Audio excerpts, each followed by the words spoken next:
All right, so I want to kick things off with a journal entry that I wrote about this exact topic the day before Alex texted me about, hey, we should do a podcast episode about this topic. And so I wrote, constant battle of comfort / yes to friends and family versus being a psycho and being all in on work stuff. Sometimes it feels impossible, especially here. There's always something I can be doing for work, which blows honestly because I feel guilty for not doing it / relaxing or saying yes to friends and family. And if I do say no to friends and family, then I feel like a dick and they don't understand the pressure I'm under and the stakes of all this. It's hard.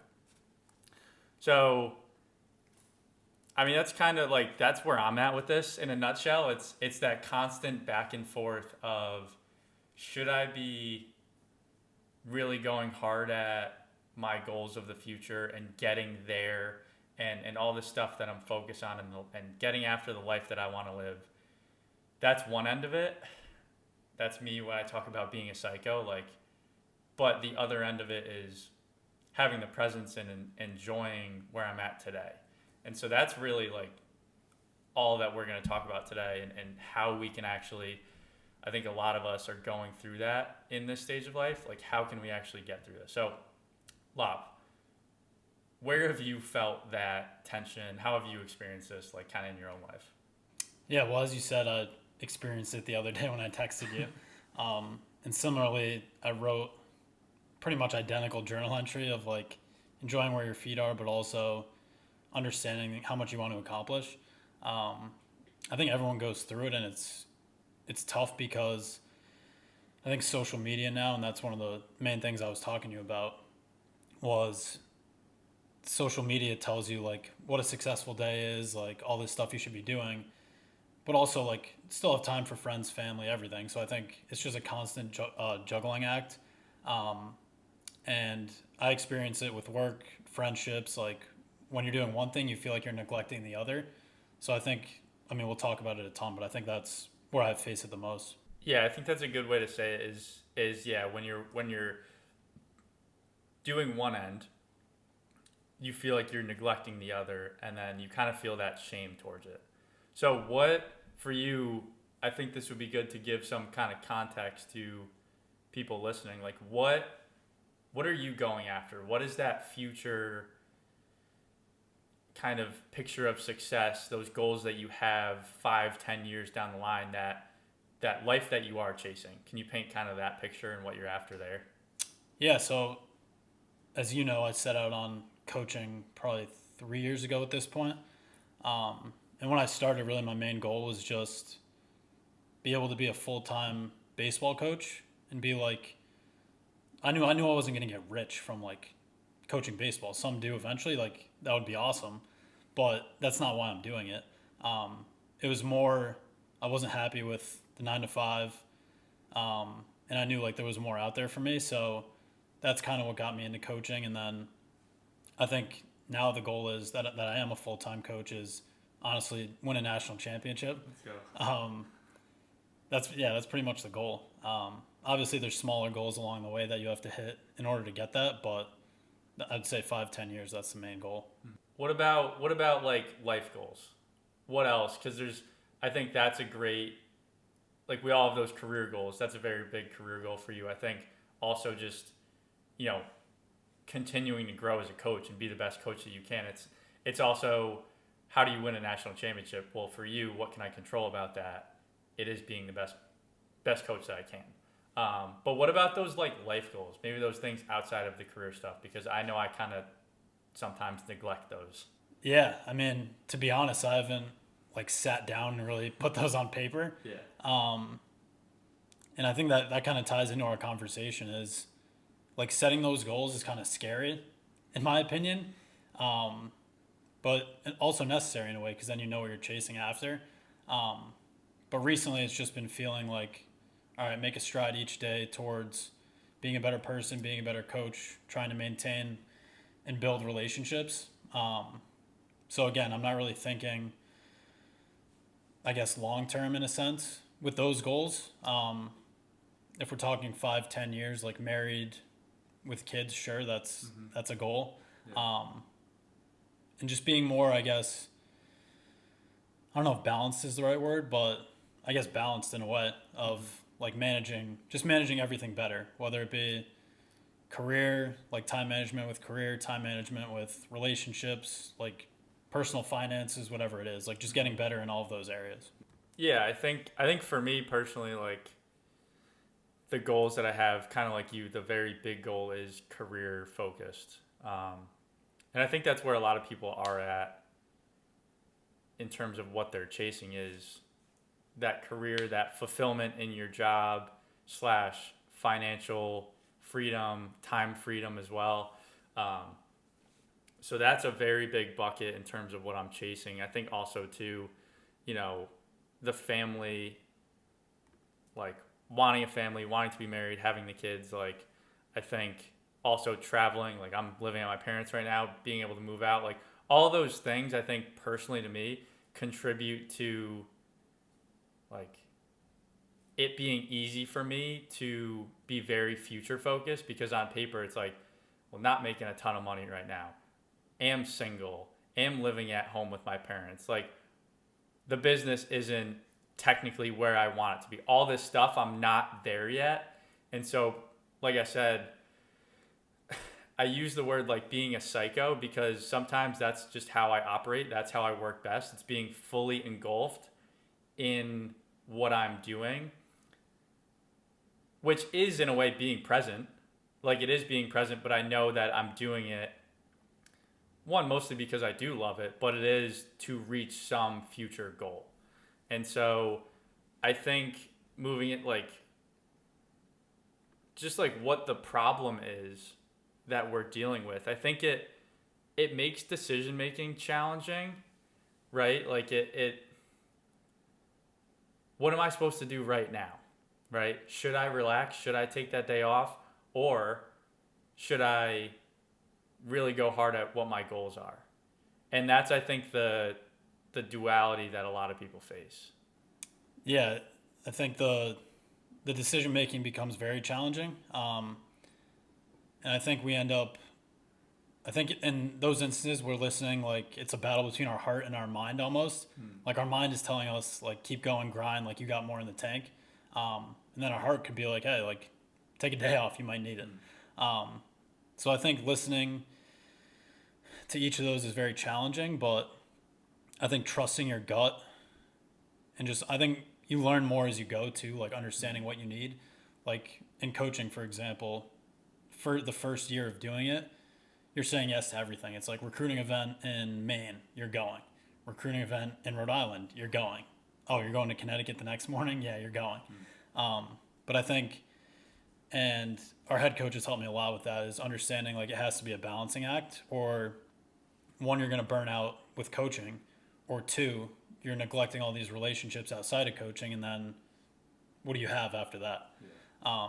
So I think trusting your heart, and I think everyone gets better with it as you go on too, I think is the main point. And I think we'll talk about it too, but just being patient with yourself and understanding that we're so young in terms of like life experience. I think I've seen tweets about it where if we're both 28 or you're 27, I'm 28. Yeah. We've been adults for like I guess since we were 18. Yeah, like post college. Yeah, we weren't really adults. Post college, 5 or 6 years. Yeah. So if you think about it in terms of that, it's like wow, I'm like a toddler or like really young and trying to figure out all this stuff. So I think giving yourself grace as you make all these decisions and understanding that you'll make some good, some bad, and then just understanding that you'll get better, I think is the big point. Yeah, 100%. I think that's a great point. Like we're not, the whole thing with I think being in your 20s is like we want to have it figured out, but it's like you're just not gonna. And I think how can we actually get better at the decision making? Well, to your point, I do think you kind of have to explore the extreme end of both sides of this, I think, and kind of test, well, how much, like I've done this, how much can I work? How hard can I go at this one thing, this big goal that I have without burning myself out necessarily? And like I've done that and I've gone really, really hard at that. And then what you do is you taper back. It's like, all right, well, that was a season that I needed to like really be fully focused on this. But man, if I do that for months, for years, one, to your point, I'm going to neglect other things. Talking about relationships, especially like the whole Friends episode that we did a couple weeks ago, just about the importance of relationships and how that actually is a huge factor of having a good life, like on paper, like research studies that say that. And so that's one end of it. But I think the other end too is, yeah, like ease off the gas, take those days off, do those things that force you to be fully present in the moment and enjoying where you're at, and just kind of doing that nothingness, and see how that goes. And then you're gonna probably fall somewhere in the middle, but if you explore both extreme ends of it, you just have more data to then help you make better decisions in terms of knowing when you are tipping towards maybe that burnout, or just losing your why a little bit of why am I doing this? Why am I chasing these goals that I have? Am I getting lost so far in the day to day that I don't know why I'm chasing these things anymore? Yeah, and I think social media, like I mentioned earlier, has some great benefits where it can ease your mind a little bit and understand like, hey, a ton of people like went through all the stuff that we're going through, trying to figure everything out. But there's also a lot of ways that it's bad, in my opinion, in terms of this whole balancing act that we're talking about. You could see one post that says like, do X, Y, and Z, or else like you didn't have a good day. So it could be like, if you didn't work out for an hour and a half, if you didn't eat a certain amount of protein, a certain amount of calories, it can be overwhelming. I certainly get overwhelmed with seeing that stuff. And I'm not necessarily like seeking that information out. It's just on your Twitter feed. But then you're thinking about that and trying to navigate everything. So I think that's why it's so important to create success for yourself in terms of whatever that definition is. Because when you go back and look at days, if you're trying to have a successful day based on what someone else says or whatever their view of it is, then you're going to wind up constantly unfulfilled, in my opinion. But if you you need to have like hard conversations with yourself and sit and thought about what a successful day is for you, and then just chase that every single day. And then I think you end up creating that balance eventually. And then you're not trying to like please someone or be someone that you're not. It's more like with yourself. And I think you end up way more fulfilled doing that. Yeah, and I think it's also to just the point about what we see on social media. The way I've gone about that a little bit is if I see something that seems to make sense to me in terms of maybe what that successful day is, or just all those tips that are out there of kind of personal growth, I'll try them and see if does this work for me? Maybe it does, maybe it doesn't, but I want to try it. And then I think that's how I've gone about those things, is try it and then decide, well, no, this doesn't really work for me. You know what? Everyone that says you should wake up at 4:30 in the morning and take a cold shower and go for a run and all this stuff, I'll try it. I'll do it. And I have done that. But then once you try it and you do it, it's okay, does this actually make sense for me, for my lifestyle, for the goals that I am after? And also, I think a big part of this is unspoken and spoken timelines. I think timelines are a big root of why we feel that tension between being fully in the present moment, enjoying today, and the goals that we're after. Because, right, I think relationships, getting married is an easy one. Like, if the timeline for that is like, you should probably by like 35, you should at least be married and maybe probably have kids by then. And it's like, well, if I succumb to that timeline, then I might feel like a failure now because I'm not there, right? And also with career, like just figuring your life out in general, there's these timelines that we think we have to abide by, to your point, kind of because of all the information that we take in and all the stuff that's out there. And it's like, you don't have to listen to that. But I think those timelines kind of cause that tension in our mind because I'm not there yet, but everyone else is saying, and I'm kind of seeing that that's just how it's supposed to be. That's the right way to do it. But I think what we're saying is get rid of those timelines, remove all that, because you also don't want to settle for things just to hit a checkpoint, hit those timelines that really don't mean anything. Yeah, absolutely. I think, there's people that when they're like 10 or 11, they like set out all their life goals, whether it's like married by 30, kids by 35, dream house by 40, whatever it is. Those are great thoughts, but I agree, like setting a timeline for that, I think it just makes life less enjoyable, honestly, because then you're rushing to try to do those things. And then, yeah, they're great once you get them, but like in the process, you're not really enjoying getting there. Um, and I think that's the main, like, the point of life is to enjoy it. And when you set timelines or expectations about when you should be doing things, I think that takes away a lot of it. And just to dive into this whole idea a little bit further, I think a good metaphor it is like a seesaw. Like you brought that up the other day.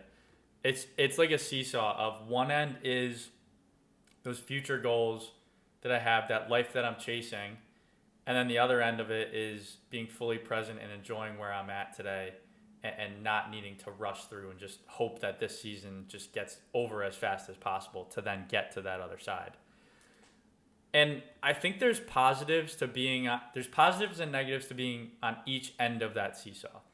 And just to like name a few, in terms of being too far on the future goals side, some positives to that are one, I think you do just accomplish more. You do probably get to your goals faster for the most part if you're just spending more time on getting there. It does force you to have structure and discipline along the way. I think it does give you a sense of purpose and direction. Like without those goals, without chasing something, you can feel directionless. And I think it also helps you build resilience. Delayed gratification, I think, is a great skill. It definitely helps you with that. And just hard work, developing traits like that, I think are all good. So those are a few benefits that come to mind for me in terms of that end of the seesaw. But the negatives of being too far on that end of the future side could look like, well, your worth is tied to how much you get done. It's always checking off a to-do list, and if I didn't get everything I set out to do done, then I feel like a failure. It is not being present. That's definitely a huge negative to this, and like always thinking about what's the next thing. I think it's also that guilt when you do rest or when you do unplug, and kind of like we already talked about too, just disconnection from relationships or just joy in general, because it's robbing you of the present moment if you're, again, looking at the extreme end of future thinking, future goals.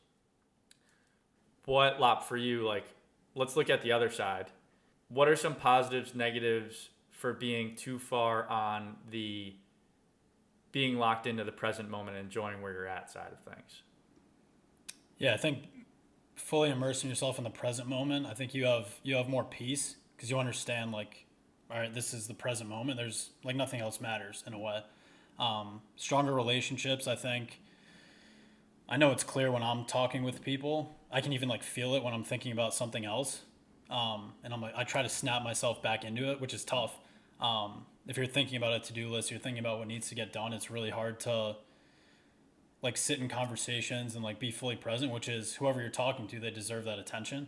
So I think being fully present helps put you in that moment more. It definitely helps you be more grateful for everything.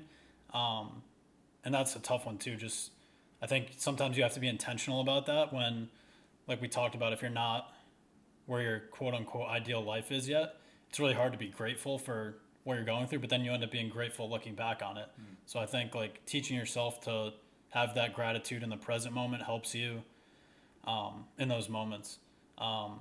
Less anxiety about outcomes, I think that's a big one for me. And that's why a lot of the time I am more present focused, just because I know if I take care of business in the present moment, whether that's with a relationship, with work, with everything else, that the outcome is going to take care of itself. And I think that's a great thing that sports teaches us, especially baseball. Like, you're going to hit the ball hard and someone could catch it, but you did your job. Like, and eventually that outcome will even out where like you hit those broken bat singles that fall in too. So I think in a way that all evens out. It's like what's in your, because those things are in your control, right? Yeah. Like we talked about, yeah. If you take care of right now in the present moment, then theoretically speaking, you're going to get to those goals. And so, yeah, you're not robbed of that present moment, 100%. Yeah, and I think the other end of the spectrum of being too far on the present side, you're kind of avoiding necessary discomfort that leads to growth. So if you're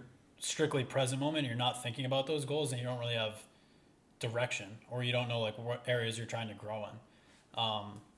Time could slip away without progress. So if you're not planning things out, which sometimes I struggle with, where I am so present focused, like time goes by and you're like, geez, like I was so present that I didn't realize like what I was going after.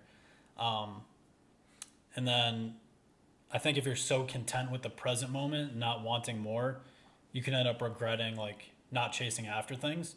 Because if you say like, this is great right now, like I'm fine where I am, you look back and you're like, damn, I could have gone after that a little bit more, whether it is all those areas we've talked about, relationships, goal setting, career, everything. Yeah, and I think personally speaking, like I want to get into, all right, how can we at least think about this whole problem better in a healthier way, which then I think does help us handle the decision making in the day to day of which end of the spectrum we should be on. Obviously, the goal that we're after is having that seesaw be fully balanced. And for me personally too, I think it's a day-to-day thing. There's days that I want and I think need to be that psycho where it's just fully engulfed in work stuff. But I think there's the next day might be the complete opposite, where I do feel a little bit of that burnout. I do recognize that I need a break, and I take that. And it's all just like learning more about yourself and having that self-awareness of when to do these things. So how, for you, Lop, like how do you think we can kind of reframe this problem and think about this whole concept in a healthier way? I think it comes down to being patient with yourself, honestly. Because like you said, there's going to be days where you got to go all in, like you're feeling good, you know, you can get a ton of stuff done. And then there's going to be days where it's like, no, it's not my day. Like I'm going to take today off, reset, and get back after it tomorrow. So I think the healthier way to look at it is that in terms of patience, like you're never going to have it all. It's never going to be a perfect balance. I don't think that's impossible. Like the older you get, the more responsibilities you get, the more that gets thrown on your plate, and the more we have to juggle, honestly. So I think understanding that in and of itself is like step one, because if you don't understand that, then it's trying to juggle everything, and then you're pretty much in scramble mode. So I think I would say that's the healthy way to look at it, is just understanding it's never going to be perfect, but as long as you're taking those steps to have a balance, then I think you end up more fulfilled, because if you're overloading one end of the seesaw, then that other end, which is important, gets neglected. So I think just understanding it's never going to be perfect and just taking strides each day to make it more of a balance.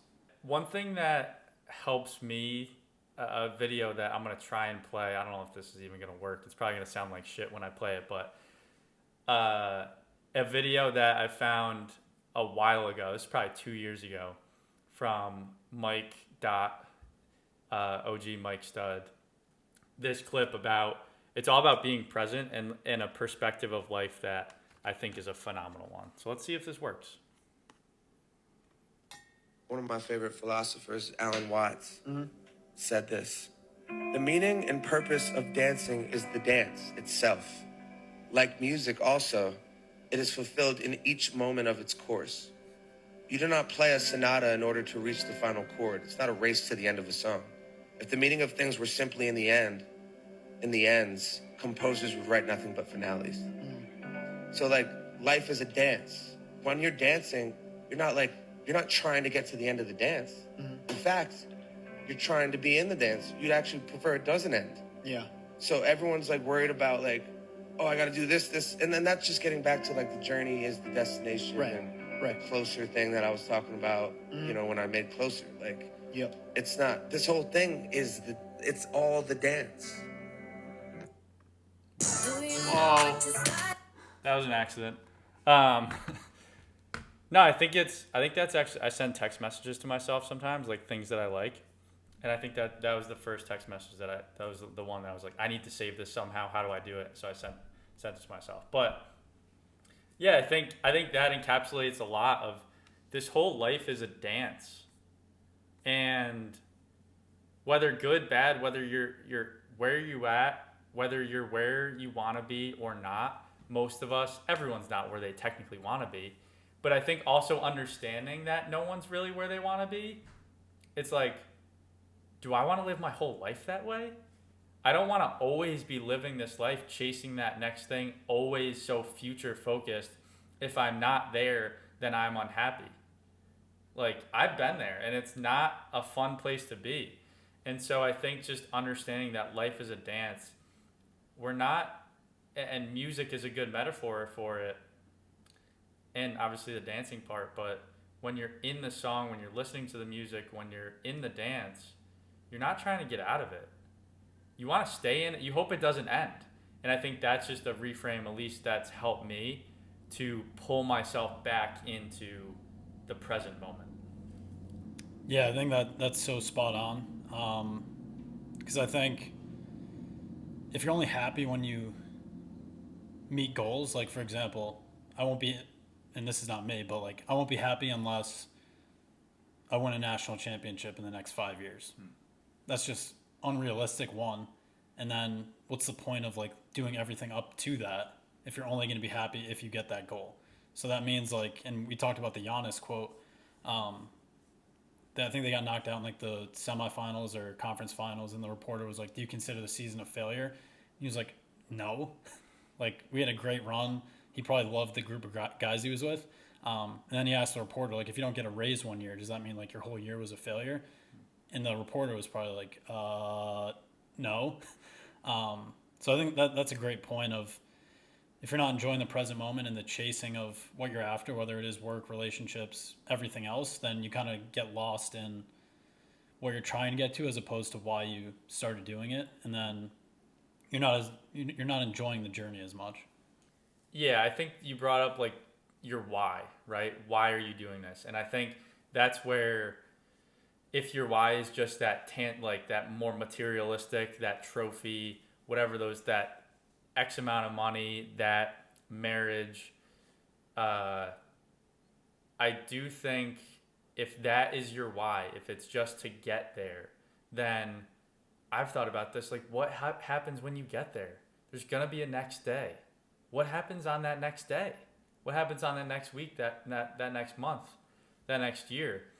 And I think understanding that, it's like, then why I do this is not to get there, to achieve the thing. It's actually, my goal is to bring it back to the other end, is loving the doing, loving the present, loving getting lost in the doing.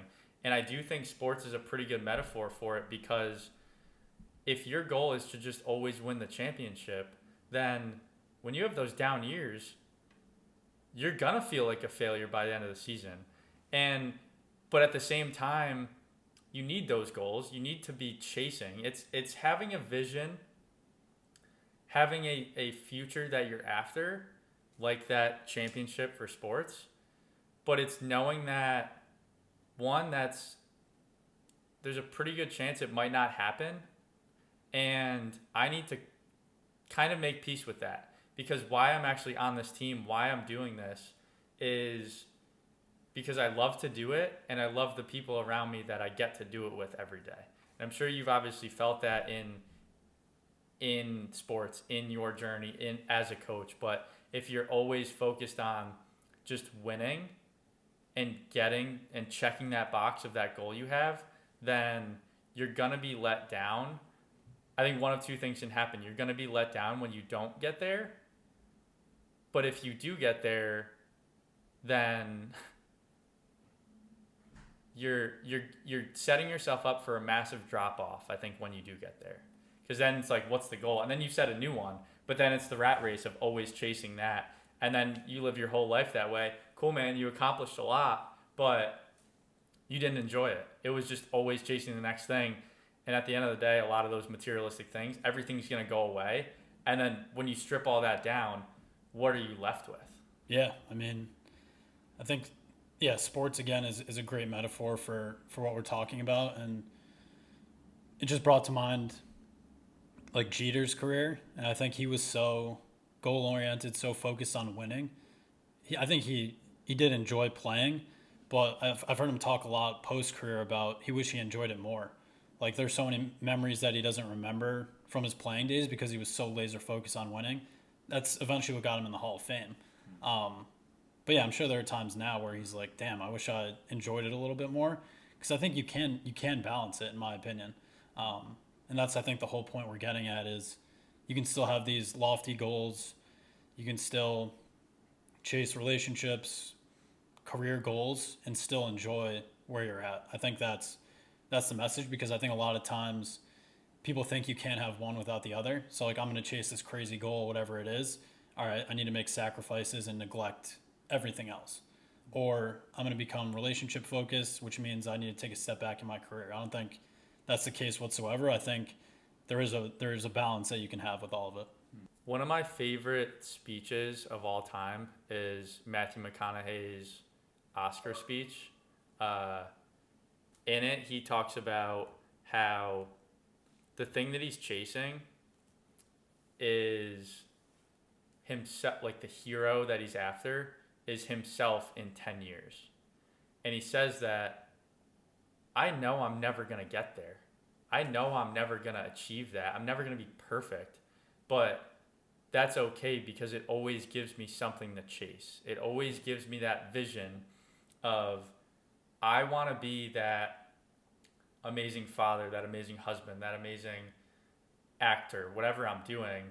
And if I'm always just chasing that somewhat vague, better version of all those things, me in 10 years, then I know I'm always pursuing. I know I'm always like getting closer to it, but I'm okay with the fact that I know I'm never going to fully attain that. And I think it kind of also touches on somewhat having goals that you know you can't accomplish, but being okay with that, because the pursuit of those goals is really, I think, the goal, at least personally speaking. And it reminds me of, there's this thing called the surfer mentality that I think also hits on this whole idea a little bit better. So when a surfer gets up on a wave, they enjoy the present moment, even though they know the wave is eventually going to end, right?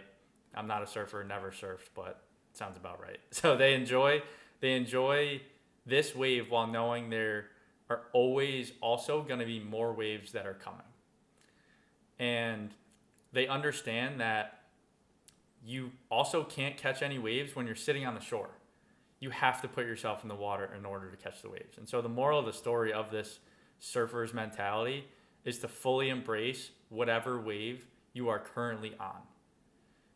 Whether it's a wave of, and I'm kind of paraphrasing here from a post that I saw, whether it's a wave of grief, a wave of struggle, a wave of challenge, whether it's a wave of joy, of growth, of new love, be present in that wave. And if you're able to do that, you can have peace, fulfillment, and happiness. And, you know, thinking about that for myself, it's like, it's just enjoying the season that you're at. Like you and I have talked about this before. I think there's always, you can look back on your life and think about even the worst seasons of life that you were going through. There's something about what that season of life brought, what was going on in your life, that you probably miss. Like I can think back to when I was at rock bottom, and there was a part of just things that were going on. I'm not saying the pain itself, but things in my life that I do miss. And then obviously you think about the better times. It's like, hell yeah, I definitely miss a bunch about that. And I think that's going to be true for us in 5, 10, 20 years. It's like, we're going to miss, I mean, a lot of us still have our health. Like, a lot of us are still able to see friends a lot. We're able to do a lot of things that in 5 years we're not going to be able to do as much. And so I think for me, that's how I've thought about this better, is just enjoying the season that I'm at, not putting too much pressure on just getting to that next season, because I know that there's so much about where I'm at right now that I'm gonna miss. Even taking, like, for me, like, being single for 5 years, it's like, yeah, I want a relationship. I want to eventually get married and have a family, but I'm not gonna force that to happen. It's kind of touching on like eliminating the timeline. I'm not gonna settle for maybe a relationship that I know is not the best one that I can have, just to check a box. Like, I think it kind of touches on that, of just not settling, appreciating where you're at, because I also know that there's gonna be things that I miss about being single, about being just on my own and doing this in this season of life.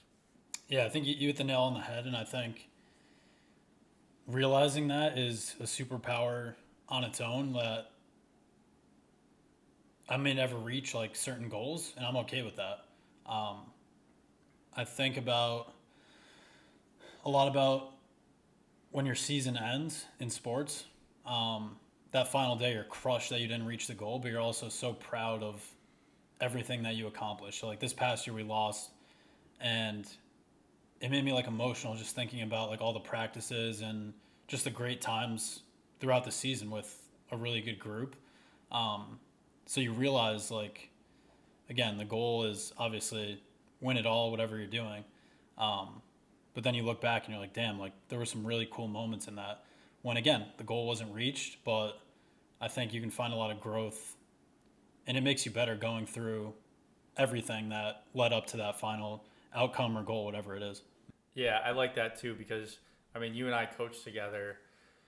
I, well, you had left at that point, but I knew in my baseball coaching career, like after the second year, I knew I was done. Like, I knew I was walking away to focus on the business and other things.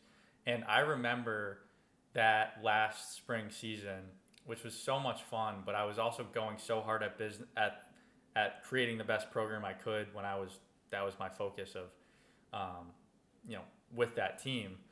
But I remember walking to the field every day, especially the last month or so, and forcing myself to be so present and enjoying it. And I think also part of this too is I felt I can tell myself to be present as much as possible. In those moments, I was like, dude, enjoy this, because in a month, in 2 months, in a year, you're not going to do this anymore. And I knew that. And whatever I was doing that day, even the stuff that sucked, like I had more appreciation for it.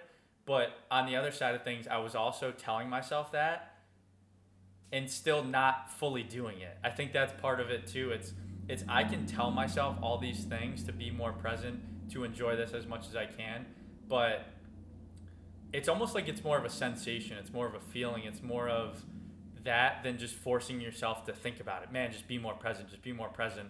I don't think that necessarily does it. I think it's almost going to like somewhat of a spiritual place of that reflection of how am I going to feel about this in a month, in 6 months, right? About, yeah, I'm going to miss coming here every day. I'm going to miss the relationships. We lose some of that appreciation and gratefulness, obviously, when we're so future focused too. Yeah, absolutely. And I think sometimes it takes something like outside of our control to become really present. So if I'm thinking back to this past year, it's like it could be like a bad practice or something that forces you to be present, because it's like it kind of like shocks your system. It's like, all right, we're in this routine, and then something happens, and it's like, all right, we gotta figure some things out, or something really cool happens, like kid hit a grand slam in the super regional. So before the game, you're like telling yourself, be present, enjoy the moment, even though it's like higher stakes and you feel the pressure, whatever it is. And you're so focused on getting to that next step. So you're walking to the field, like you mentioned, telling yourself, be present, enjoy this. You're going to miss it in a month, 2 months, whatever it is. And then all of a sudden something really cool happens, and it's like a shock to your system where it's, all right, you're in the present moment without even realizing it. So I think it's giving yourself space for that to happen too. And that can happen outside of sports too, of course. And we mentioned it a little bit when we were talking this week about like finding magic outside of your to-do list. Because I think I get lost in it sometimes too of like, all right, I'm going to make a to-do list. I'm going to check all these boxes off today and it'll feel like I had a good day. But really looking back, and I know you talk a lot about being 90 and looking back on your life, am I really going to think like, damn, in that June of 2025, I'm really glad I crossed all those things off my to-do list. It's like, no, I'm going to be really glad that I got some stuff done, but I also like went to the beach. I also went for a walk. I also hung out with people that are important in my life. Like those are the things that are really important. And I truly think like the stuff on your to-do list is going to get done, but we're not going to look back and be like, all right, like I was so good at crossing off my to-do list. That's why this was awesome. Yeah, I definitely fall under that trap of just, I need to get these things done, and I kind of need to be that psycho in order to get them done. And I do think, in a way too, just to play the other side a little bit, I do think there are seasons, especially for us now, kind of like I said, extreme ends of it, where I do think you have to be unbalanced for a season. Right, for you, that's literal. In terms of baseball season, you are unbalanced. You have this thing that you're doing 6 days a week all the time, but that's not year round for you. And I think I've felt that too, and I've noticed, yeah, there are seasons where I do need to go extra hard at this thing, but I know it's not forever, and that's okay too. I think that's an important side of this, is sometimes it might not always, that seesaw needs to be balanced in a sense. And something that, in terms of just reframing the goal to get me back in the present moment, I had a reminder on my phone set for like 8 a.m., 9 a.m. every day. I recently got rid of it just because I stopped seeing it. Like it was there, but all right, got it. But it said, empty the tank, that's the goal. That was the reminder that I set, because I was getting lost in the to-do list, but I was also, when I wouldn't achieve what I knew I needed to achieve, and I know I just kind of half-assed it this week and I didn't go super hard at everything, then that's when I personally feel like shit. That's when I feel like that failure start to come in, because I'm not progressing towards my goals. But when I feel the greatest is kind of independent of the to-do list, is when I know I was fully focused this week. I was locked in with where I was at. I was not distracted by external things. I was going so hard at this thing, and I did get lost in the doing. And by Friday, I was exhausted, and I needed to kind of recoup Saturday, Sunday a little bit. And I think that's kind of how I've spun this, and that's kind of more of my goal, independent of the to-do list. It's like, empty the tank. Empty your tank, because also I saw something somewhat recently that said, if you're not exhausted by the end of the day Friday and excited by Sunday night, then something's wrong. And that made so much sense to me, because yeah, by the time Friday comes around, most weeks I am exhausted because I did empty the tank, because I went so hard at this stuff. And then, you take a day, maybe 2 days off on the weekend for most people. And then, yeah, I've felt that I need to get back to work. I miss it. I'm excited to get back to work now by Sunday night. And that kind of ties into, I think, a good career perspective. Like if you don't feel that, then maybe that's not where you're, where you want to be. Maybe that's something that you maybe want to make a little bit of a change, at least speaking career-wise. And that's kind of been my personal experience too. Yeah, I think career-wise, that's like the North Star, you could say, I guess. But that's a good like reflection piece of, all right, I just worked 5 days a week if we're talking like traditional jobs. Like I'm exhausted, but I'm relieved that the week is over, and I'm dreading going in Monday. Like there's tons of people that have that mindset. And yeah, I think in terms of that, it's tough to balance what we've been talking about, because the end of Friday, you're trying to enjoy Saturday and Sunday as much as possible because you know what's on the other side. I think if you truly love what you're doing and are fired up about going into work, then you're exhausted, somewhat relieved that like the week's over and like you emptied the tank, like you said, trying to enjoy whatever time off you have. But then you're almost getting like this anxiousness or excitement of getting back to what you were doing. So I think it's easier to balance it, obviously, when, I don't know if it is. If you love what you're doing, it might be tougher to balance it, honestly. Yeah. Because you love like the work or whatever your goals are so much that it makes balancing the other end a little bit harder. At least something that's what I've faced with coaching, because in my old job, I was like, all right, I got through the week. Now I can like focus on stuff that I want to do. But when your work is what you also want to do, that makes the balancing act even tougher, honestly, in my opinion. Yeah, that's a great point. Alex Ramosi talks about that quite a bit, where it's like people think my style of life is awful because I just work all the time for the most part. But I love to work. There's nothing else I'd rather do. And I kind of feel that too, where I do love what I'm doing most of the time. There's definitely days that I don't. But for the most part, there is nothing else that I'd rather do. And so I think understanding that a lot of this ties into knowing who you are, knowing what your goals are, knowing how you operate, to then do a better job of making these decisions. What should I do in the present moment? And so how do we do this now? Like, I do want to talk about things that we can actually physically do to have a better balance of present moment versus future. And I don't know if we're going to directly answer these questions. I think as a result of the conversation, we might answer these, but shout out to the Reddit community, Quarter Life Clarity Reddit community. I think I'm going to start doing this, asking people in there if they have any questions about an upcoming episode that we're recording. And I did that for this one, and I got 2 questions. And one of them said, when do I know when I have achieved that balance, moderation, and success? That balance of moderation/success. It's so hard knowing in the moment, and I felt like only with hindsight is when I best evaluate. 100%. I don't know if we're going to have a smoking gun answer for you, but we'll talk about that. And then the other one was, I think it'd be helpful to talk about what metrics or scales people use to discern whether or not they're on the right path to achieving balance. Going off of that, what are some signs that your goals might need reevaluating so that you can live a better life?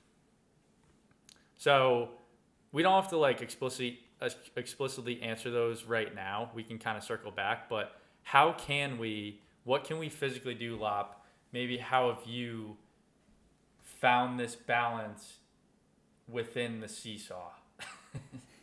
So I've not found it. That's why we're talking about it.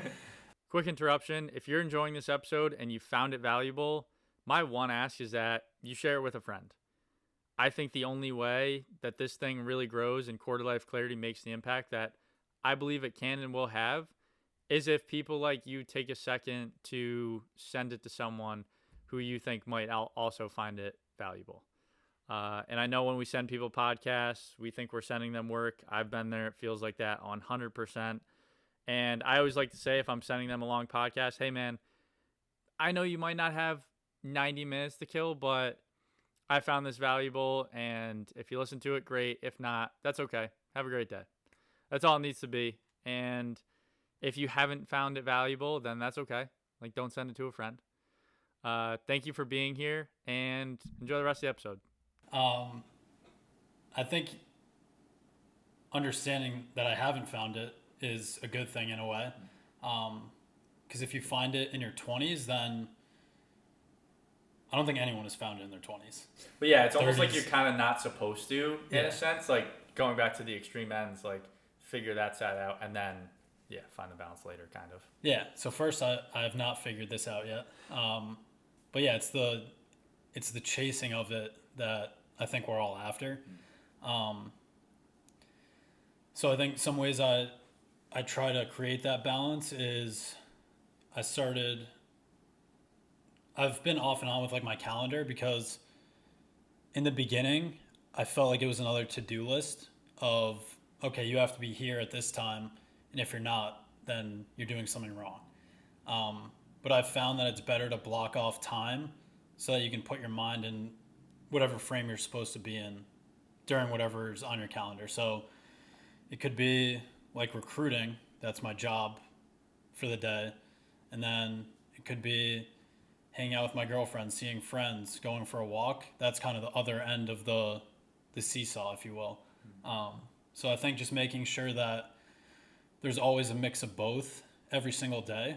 So even if it's an off day, I'm still doing something to try to get better at coaching, which might not be the best for balance, but I do think it's good to have a mix of both each day. Because where you can get lost is when you look back at your calendar and it's like 5 or 6 days. All right, I was recruiting the whole day. What did I do outside of that? I think you can get lost in that. Or the other end is, all right, I hung out with friends. I went for a walk. I did X, Y, and Z. But what did I get done like towards my career goals? So I think a calendar is I'm a pretty visual learner. So a calendar is a great way to see it. All right, my mind needs to be at the field right now, or my mind needs to be somewhere else. And it's something that you're creating that's telling you where your mind should be, as opposed to what I mentioned earlier with social media of your mind's supposed to be in 18 different places when you're at a certain spot. Yeah. So I think it just simplifies it for me. Yeah, I like the idea of intentionally putting, but you could like color code your calendar of moments where I'm fully focused in the present moment. I don't like the wording of that necessarily, because you can still do that and still be doing things that are moving you towards your goals. There is a way to do that. And I think it is kind of like we already talked about, getting lost in the doing of the present moment. But the way I've done a little bit of this in my day to day is most days, especially during the week, I'll start with the first thing I do is go for a walk. Like no music, no phone, like 6 a.m., just go for a walk. That's where I like pray, talk to God. Like that's very foundational for me. And that I've found does for the most part set my day. Like that's probably one of the only things that I really do to kind of lock in for the day and just ground myself a bit. There's plenty of times where I'm like, dude, you can't go for this walk right now. Like you are behind on things. You have to just start with work, and that's where the decision making does come in. But it's also understanding, I know myself now that if I don't prioritize this, then sometimes, I'm not saying always, I'm not going to be a better version of myself later in terms of when I'm working. But I think even in those moments of forced presence, so to speak, with those walks, I still struggle. I'm like, dude, you're supposed to be talking to God right now. Like don't worry about what you're supposed to do later. So it is always a balance. But also with that, I'm more someone who is more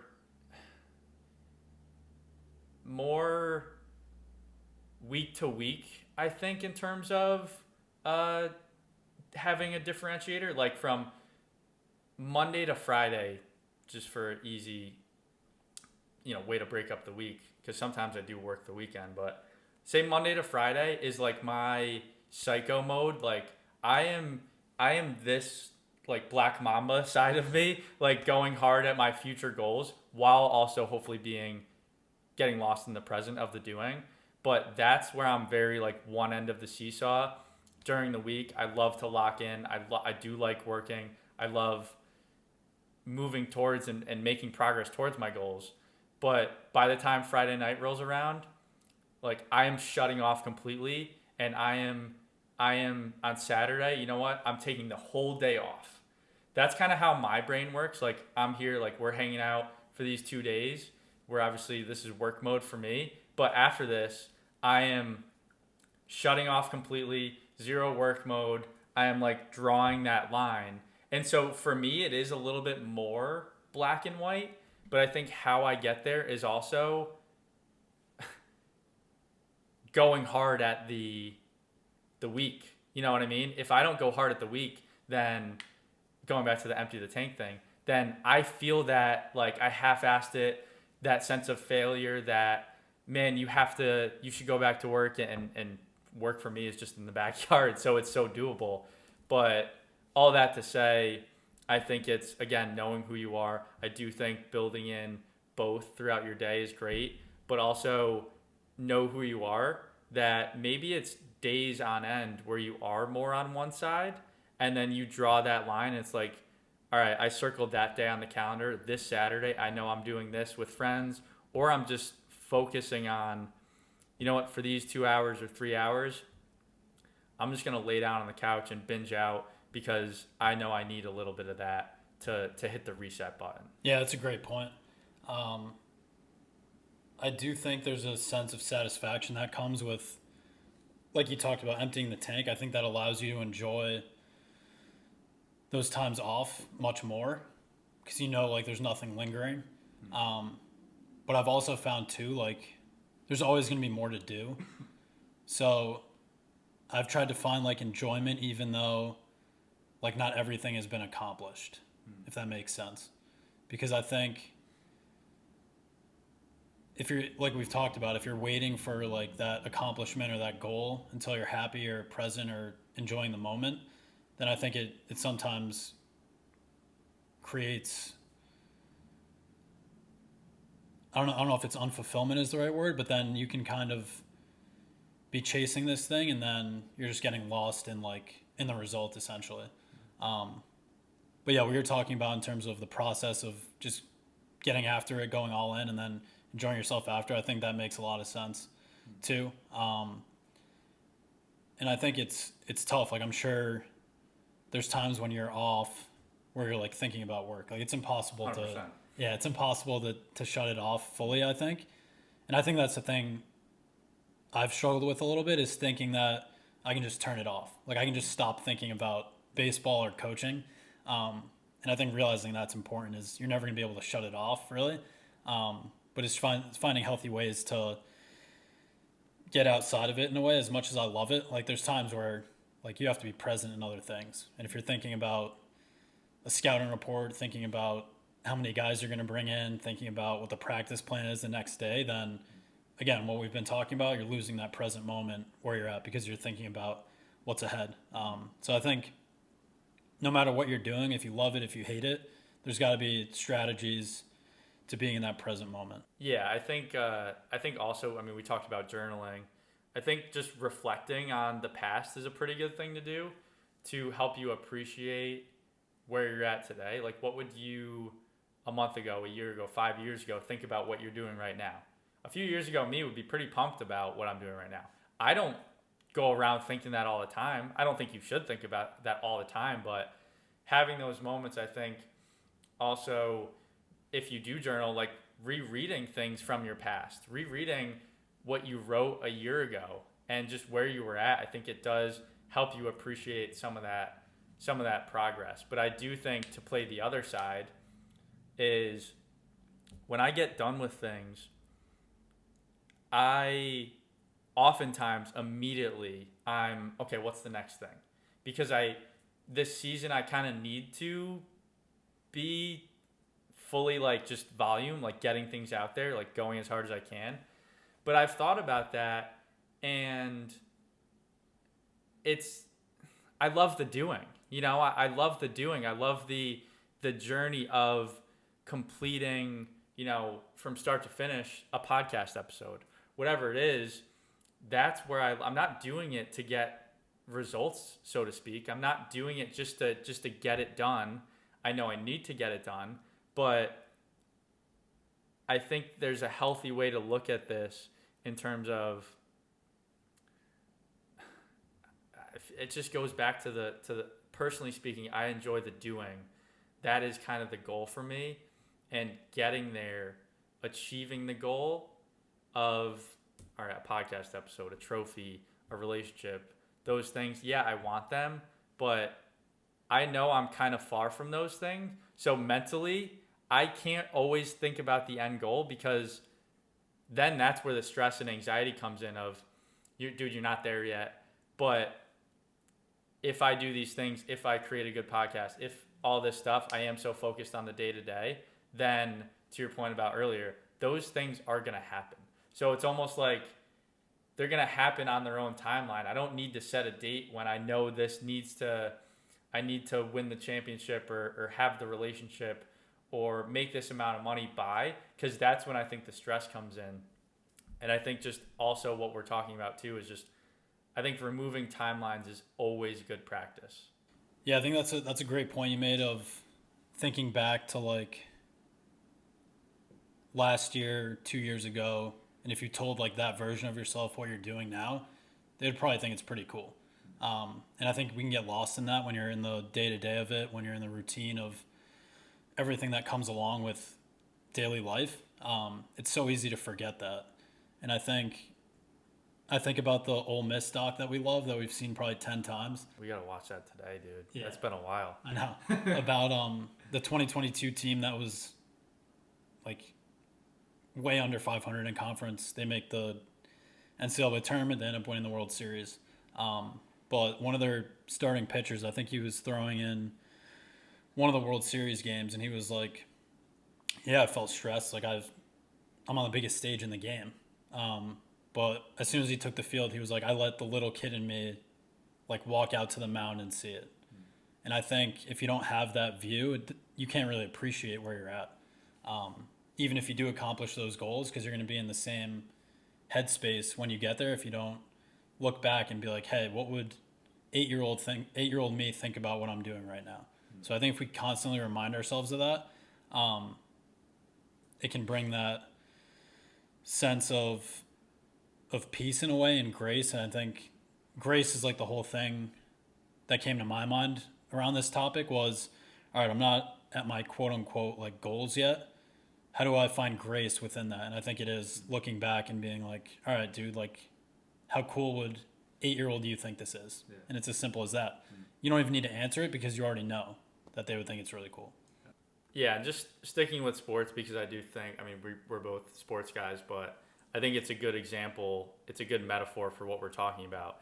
And so a couple of years ago, when I was more in like the sports psychology kind of world, I listened to a sports psychologist give an interview about how she works with PGA Tour athletes. And one thing that she really focused on with them is every round of golf, when you go out there, what is your goal for that round, for that day? And the goals that they made were like, be fully focused on the shot I'm about to hit. You know, say my whatever phrase before every shot, like smooth, or like whatever buzzwords. There's sports psychology in this, obviously, but those were their goals, and it kind of made me think like, all right, how can we kind of take some of that and do that for just the non PGA Tour golfers, like in our day to day, like that's kind of why it's like empty the tank. That was my goal, right? And I think when you do set more of those goals independent of the to-do list, that's when, one, it helps you be more present, but it also does help you get more things done. Like maybe that's part of it, is setting those goals like that, like focus, like be fully present in the moment, like those goals that again are somewhat unattainable. Like you're not going to be perfect, but those are the goals. It's not how much I get done today. But if I am locked in the present moment, if I am fully focused on every single shot, then theoretically speaking, at least, then the goals happen. And I think an important piece of that is also at the end, grading yourself. At the end of the day, maybe not grading yourself, but just having that check-in of, was I fully focused? Was I fully present on this shot, to use the golf example? And if so, kind of like why? Or more so, if not, why? Right? Like what got in the way of that goal, and how can and I think journaling will be good for that too, of just checking in with yourself, and I don't do that enough. But I think that's a little bit of a tangible way that we can set those more attainable present goals and then reflect at the end of the day, at the end of the week. Did I do them? Yes, no, why, or why not? Yeah, another thing I think about with all this is like the potential for burnout. And that's kind of how it came into my head of the balance of like chasing goals, but also enjoying where your feet are, is the potential for burnout. Because I think when you're doing what you love, you don't even think about the potential for burnout. And that's definitely something that happened to me. When I decided to go like fully into coaching, I was like, oh, this is gonna be great. Like there's gonna be no bad days. Like, or I'm never gonna be tired. Like I'll do this all day. But then again, once you do it for long enough and you're in the routine, it doesn't get monotonous, but it's like, all right, I need to take some time away, which I think is normal in anything you do. So I think, again, going back to that balancing act of, all right, I'm going to go as hard as I can chasing these goals in my career, whatever it is.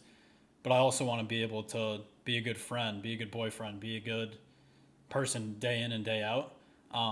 So I think when you do feel burnout from career, I think it's important in those moments to focus on the other end of the seesaw like we talked about. So for me, that's unplugging, that's not looking at anything baseball related throughout the day.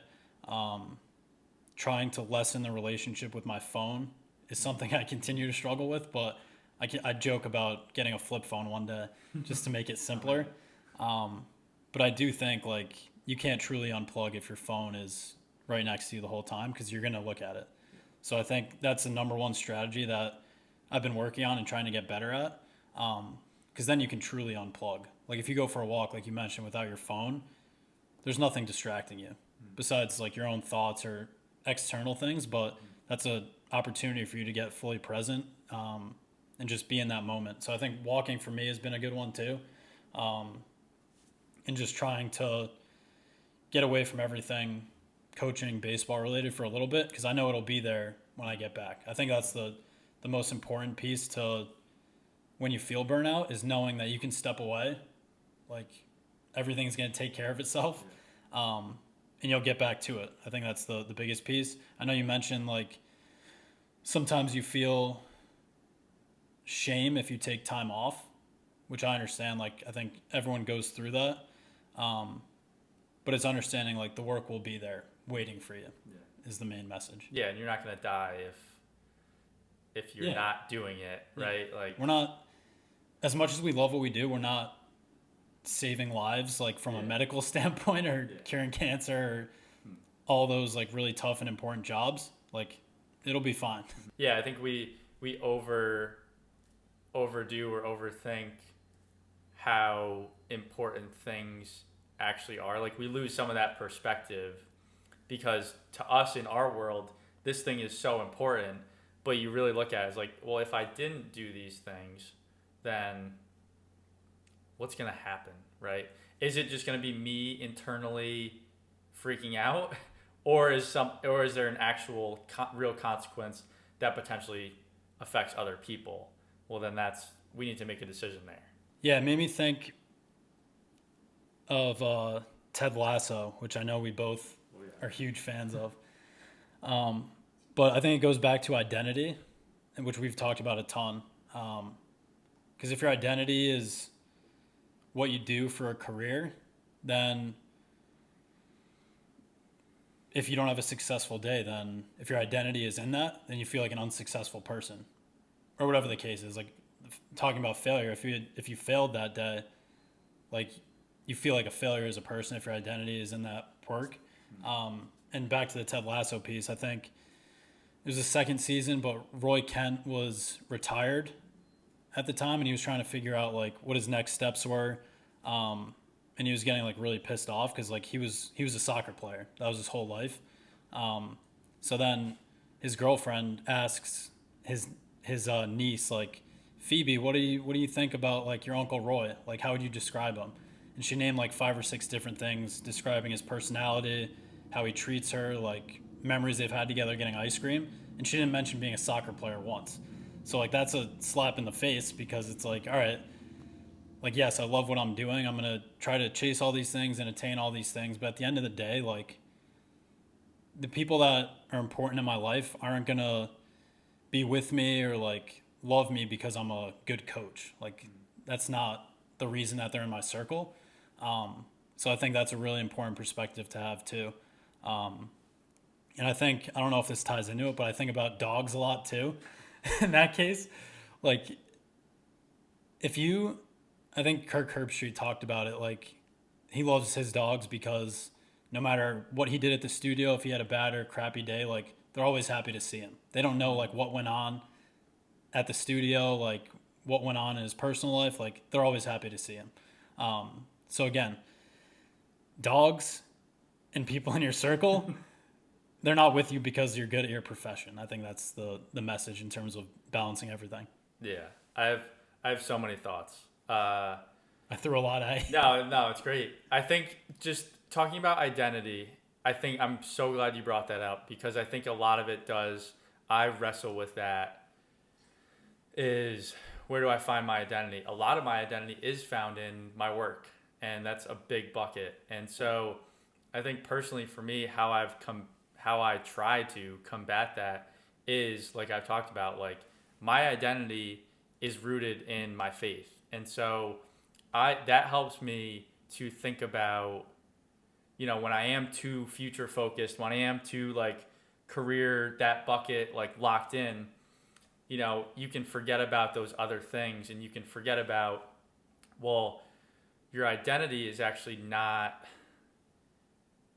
rooted in that. It's rooted in Christ. And like, that's important for me. That's how I kind of work through this too, is also knowing that the goals, those things are going to happen. And I believe that like God's timeline is not my timeline, right? And like those things are going to happen, but I don't know when they're going to happen, but I have to trust him for if and when they do happen.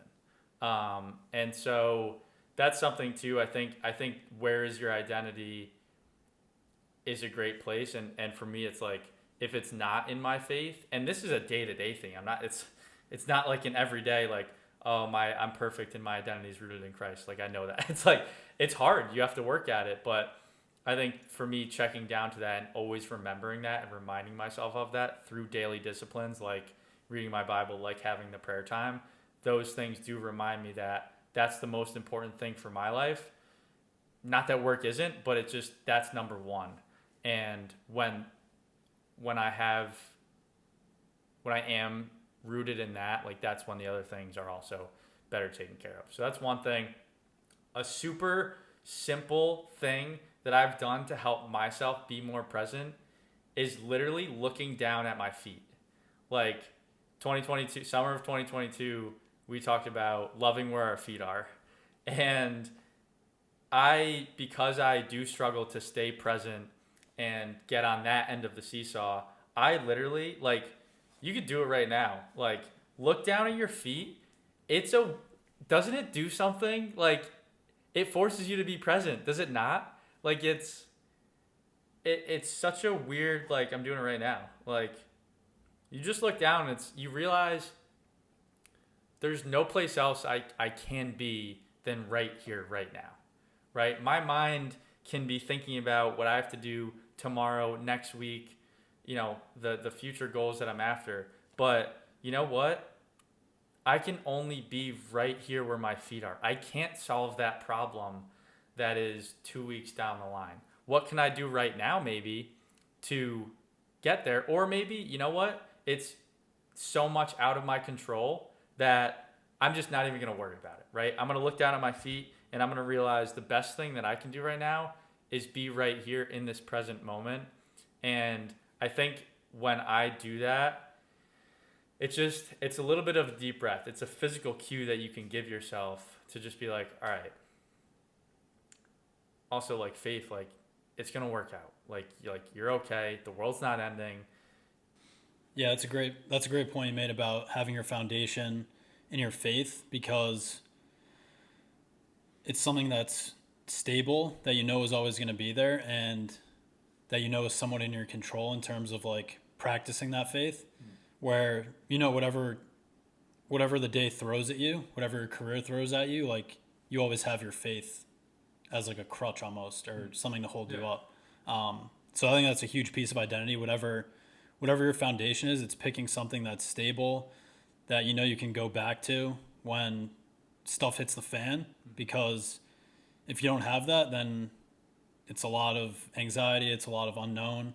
And yeah, that goes back to the identity piece, where if your identity is in that foundation, then I think you're more confident doing whatever you're doing, because you know, like, it'll work out how it's supposed to. Whereas if you don't have that, I think it's too much of a roller coaster, because you're just reacting to the results. Where if the foundation is in the faith and that things are going to work out just as planned, then you almost kind of appreciate the losses more, because you know that it's guiding you towards something greater. So I think that kind of goes back to the identity piece, but I think that was a good point. You know, wherever your identity is rooted in, to your point, when things go poorly with that thing, then you are a train wreck, right? If my identity is rooted in career stuff, or like a relationship or whatever it is, when that thing is not going well, I feel like a failure. I am brought down, all those things. And so that's where, right, like, to me, faith is like the rock. Like, it's not going away. It's always there. Like, God's always there. And so that's where, again, personally for me, it's understanding that and being intentional about it. And I'm not perfect by any means. Like, I struggle with this daily, but it's a good reminder to always go back to that. And so I do want to quickly, I don't know if we fully explicitly answered the questions from the people in the community, but like, when do I know when I have achieved that balance, moderation, and success? I honestly think, like we kind of talked about, it is like a day-to-day thing. It's not like you ever achieve that. It's more of, I think it's a constant process, a constant check-in, self-awareness, understanding when I'm too far on one side of the seesaw or too far on another. And I think, kind of like we talked about before, understanding, well, if I am on one end of the seesaw too much and I understand that, well, then the next question, at least I've asked myself, is that okay? Like, is this just a season where I need to be doing this? Or do I need to go to the other side and be intentional about working that into my schedule, into my day? And then I think in terms of like metrics, scales, you know, how can we somewhat measure this? I do think, like we kind of talked about before, it is building in those moments of reflection. I think it is checking in with yourself, almost grading yourself, to go back to the golf thing. What was my goal going into the day, going to the week? Like, for me, like emptying the tank, right? Maybe like 1 to 10 too. Did I do this? I think those are a couple things that come to mind for me. And like the calendar too, you could color code it of one end of the seesaw, future, present, right? Like things like that I think do help. But I think a lot of this stuff, as we've talked about, it's not like there's necessarily like a perfect answer. This is always, I think, going to be a moving target. It depends on who you are. Everybody's different. It depends on what season of life that you're in. It depends what your goals are. It depends how driven of a human being you are. It's all this stuff. And so everyone is different, but generally speaking, it's always, that seesaw is always going back and forth. But as we get older and as we try things and test things and live on one end, live on the other, then it's like the more time goes by, we are better at making decisions around all this stuff because we have more data, we've lived more life. And if you don't reflect on things, then I think that's when you don't realize that you do have a lot of data and you can continue to maybe be on one end too much and you just kind of miss out on it. Yeah, I think the biggest takeaway for me from what we've talked about is that it's never going to be perfect, like you mentioned. And I think chasing that perfection, it's weird. It's almost like Inception. If you're chasing the perfection of the balance, then that's like being on the end of the seesaw where you're trying to attain a goal and you're neglecting the other side. So I think understanding that it's never going to be perfect, and that each day you're just trying to fill up both buckets as much as you can without burning out on one side. I think that's the main goal. Yeah, and something that maybe we can kind of close with this. I think something that just with the whole grace piece and being patient with yourself, having grace for yourself. A documentary I watched a couple years ago, Doc Rivers in it said, "You're gonna make thousands of decisions in your life. You're not gonna get them all right." Like I heard that and I was like, man, that's so true. Like you're probably gonna make millions of decisions. It depends how what you call a decision, but I think the bigger decisions, right? Like we have to make so many decisions in the day to day. Every year you think about it, and it's like you're not gonna get them all right. Especially now, as we are toddlers, as adult toddlers, like we don't know what we're doing. We're trying to figure it out. This is what it's all about. But having that grace, understanding it's okay to get it wrong. It's okay to maybe be on one end of the seesaw too much. But again, you have to have those checks and balances, I think, to check in with yourself, to do nothing, to write it down, to journal, to ask questions with yourself, and just think about it. Where am I? Where do I naturally fall on this side of the seesaw? Where have I been lately? And okay, no judgment. It's just, now what? Now what do I do? But that quote, you're going to make so many decisions in your life, you're not going to get them all right. I think that applies to so much and a lot of this in terms of just bringing it down to the ground. How can we do this every day? But I think the grace piece with yourself is so important when you're trying to find this balance. Yeah, 100%. I think I liked what you said about, all right, now what? Like, you made a bad decision, you made a good decision. What's the next step? That's really the only thing that matters when it comes down to it, in terms of decision making, because you can't change what's been done. All you can do is take that info and then try to move forward with your best foot forward. And I think talking about this balance of attaining goals and trying to enjoy the present moment, keeping track, like you mentioned, about how you're doing that, and then, all right, what am I going to do going forward to try to help enhance that, I think is the goal. Yeah, and one thing to maybe close again, having a long-term vision and setting short-term goals, I think is we're kind of dancing around that whole idea. And yeah, I think it's what is that future life? What is 5 years, 10 years, 50 years down the line? What is that goal? What game am I playing? To talk about like last week's episode, what game am I playing? Is it regret, like limiting regret when I'm 90, when I am at the end of my life? Well, okay, what do I have to do now? But I think setting those short-term goals along the way helps you to appreciate the growth, helps you to appreciate the present moment, but understanding I am chasing that long-term vision. I know hopefully I'm going to get there in some form at some point.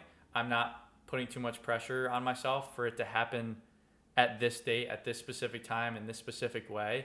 But I think it's another thing, just setting short-term daily goals, right? Like I'm fully focused in the present moment, on the things I have to do, on this swing, on this thought. And I think if we can focus on those things more in the day-to-day, it just helps us to be that much more present.